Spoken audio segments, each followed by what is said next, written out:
Okay, so in this question, FRQ 3, there is a stand, then there's a launcher with a sphere inside, or a ball, and it gets launched this way in the experiment. And this launcher is able to be moved like up and down, so it doesn't necessarily have to be at 60 centimeters. It's just you can move it up and down. And there's the carbon and plane paper, and when the sphere falls onto the carbon paper, it will make a mark on the plane paper as seen right here. So using the meter stick, if we place the meter stick right where the launcher is, and then put it like this from the launcher, we'd be able to see how far the sphere goes at, I guess, any height where the launcher is. And if we place it in carbon paper, like right here, and then right here, and then right here, and we can see how far it launches, where it launches, and using the meter stick we can figure out the distance that the sphere traveled horizontally. So over here,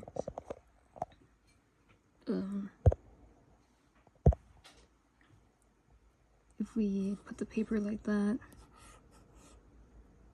and put a meter stick right here, then we'd be able to find the horizontal distance of the sphere when it launches out at a velocity of v0. And in A, it asks us to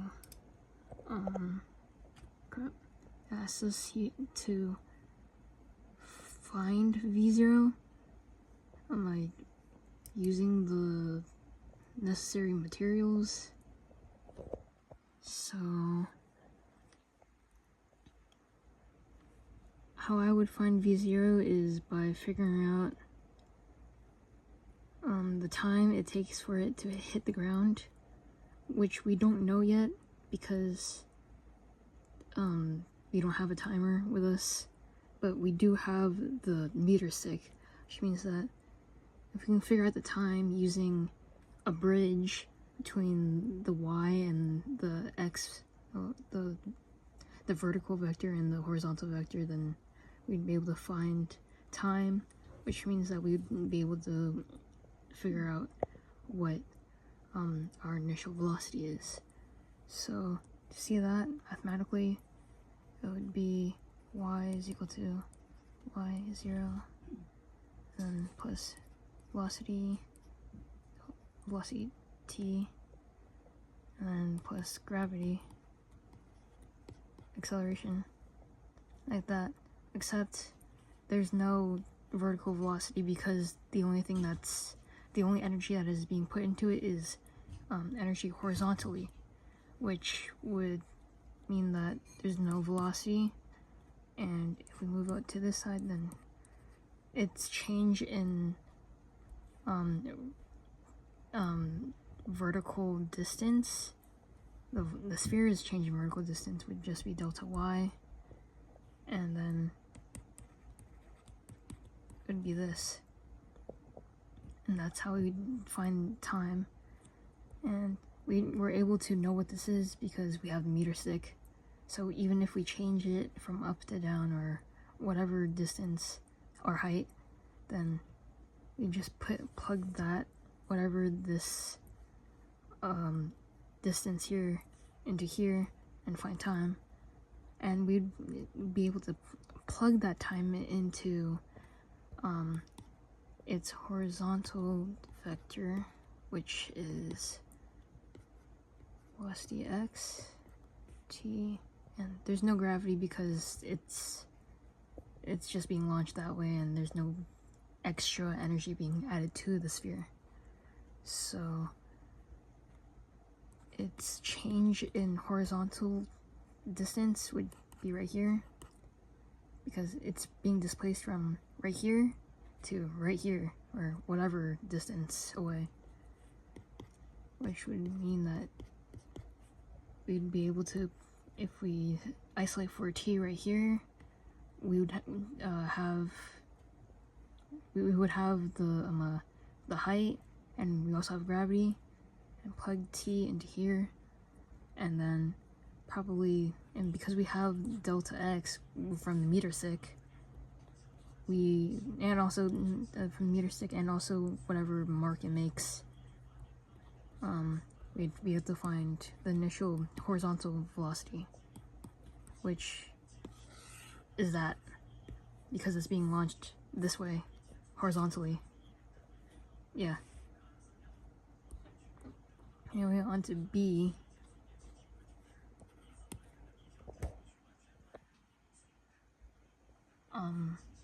Oh yeah. Describe the properties of the graph described. Oh yeah, I just explained that.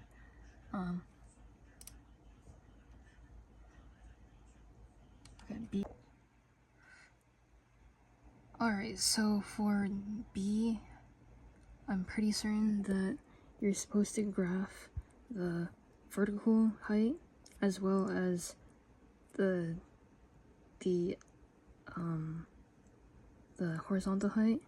It's not supposed to be like this, but so basically whatever height you had for Y, because you're supposed to shoot the launcher at multiple heights just to check, which means that you'll probably get some line like this, or I don't know, because like at this height it's probably going to drop at or hit the ground at this x, and this is probably going to be the point where it's at. It doesn't have to be exactly like this, but you get what I mean. Anyway, so describe how the properties of graph described in BI can be used to determine V0. So if you have the initial height, as I mentioned earlier up here, you have the initial height, which means that, or at least the change in height, but it's pretty much the initial height, because the sphere is dropping down to ground level, which is 0 in this case. Anyway, delta y, there's no velocity, which means that it's just gravity, acceleration, because it's the vertical vector and it's just dropping down, and there's no velocity when it's just dropping down. Anyway, and you'd find t is 2. Let's just say it's y for now, not delta y. And then like that. That would be time. And then when you plug the time into the horizontal vector, which would be up here, I'm pretty certain it was velocity time, or horizontal velocity times time, because there's no acceleration because it's the horizontal vector, and there was no extra energy added to the sphere when it was launched. So plug that in, you would probably get whatever this distance is equal to velocity to whatever the distance in y was, and yeah, that's what you get. And then you would determine v0, or in this case v0x, because it's the horizontal velocity. It'd just be this, whatever x is, to y g, and that's pretty much it.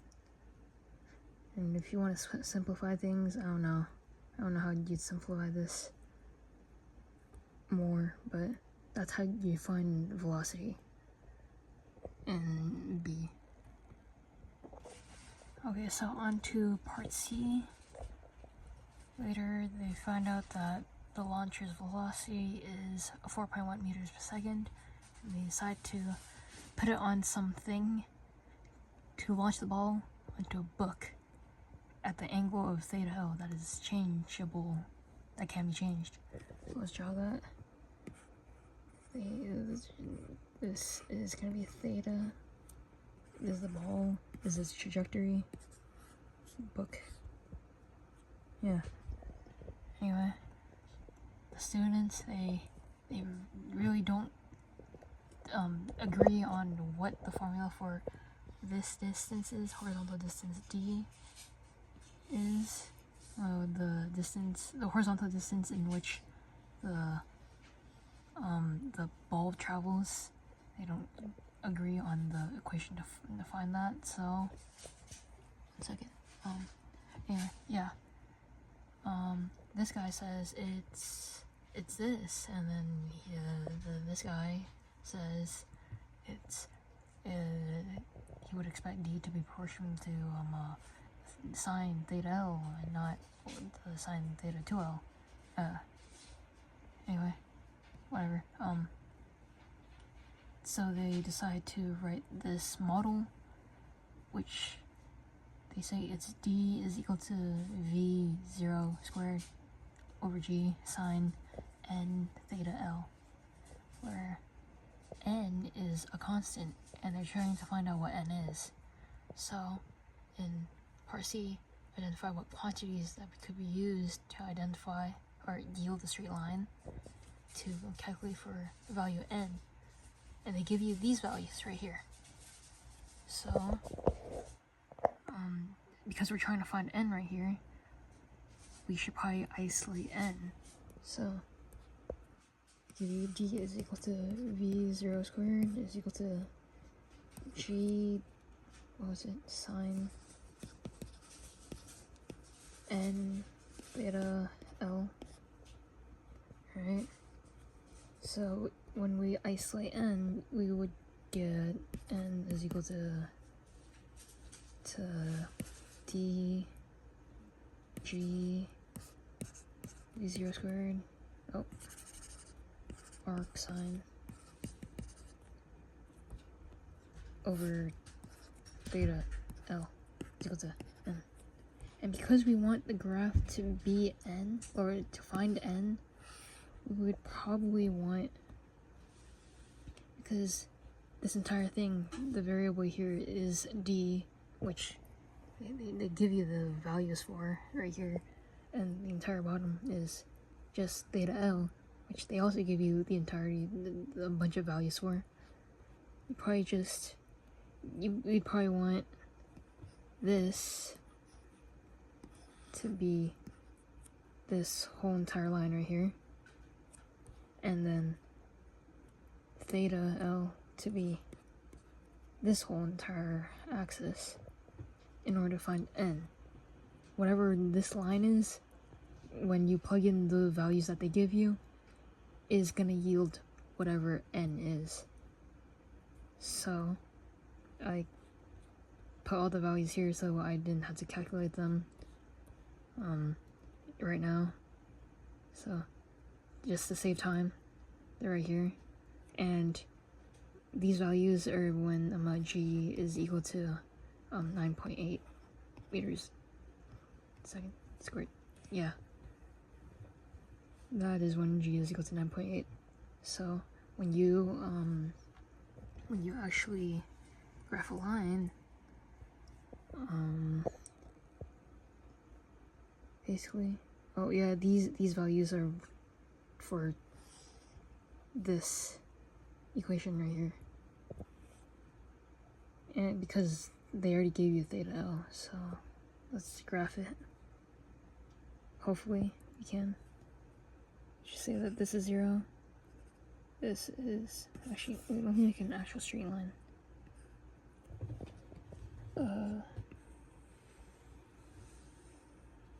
Okay. Okay. Say this is 0. They give you these values: 2, 10, 18, 24, 30. I don't think this is okay. It's just 2, 4, 6, 8, 10, 12, 14, 16, 18, and then 20, 22, 24, 26, 28, 30. Okay. That's what they give you, and then I don't know how to. I'll just do randomly. Let's just say this is 11.3, and this is what 2 is right here, and then 23.7 at 10, approximately 2 times more, 23.7 at 10, and 38.6, approximately like right here, 38.6 at 18, and 24, that's 50 up here probably, right?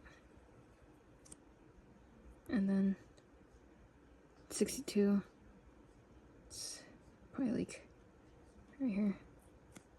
So approximately, that's a straight line. Kinda. Yeah, that's a straight line. And, yeah. C, I, that's just, that's this, and then it says graph a straight line for CII. That's pretty much a straight line. I'd probably graph it a lot better if I had the actual graph with me, but it's whatever. And then there's the final part. I don't know why it's not focusing. Which is actually finding n. Oh, crap. Which is actually finding n, part D. With this value, calculate experimental value for n. Basically, what you're supposed to do is just find the slope of n, this line right here, to find n. To find n, yeah. So, I don't have a calculator with me, but I can just use Desmos. At whatever this value is, and theta is equal to 2 right here, just like, you know, use the slope equation. I don't remember what it was actually called, but basically you take 2 points, right? The last one was 30. Theta is equal to 30, right? Theta is equal to 30. Theta is equal to 30, and then put final minus initial 30 minus 2, and final minus initial 62.4 minus 11.3. And that would equal to some number. Let me plug that in. That's Desmos. 62.4 minus 11.3.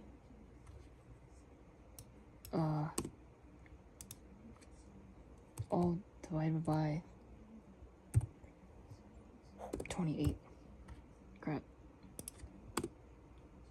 And you'd get 1.825. And 1.825 would equal to n. Yay. And if you want to round it, 1.9, which is the answer that College Board gives you, but yeah. Wait, is it? Yeah, 1.91. Oh, whatever.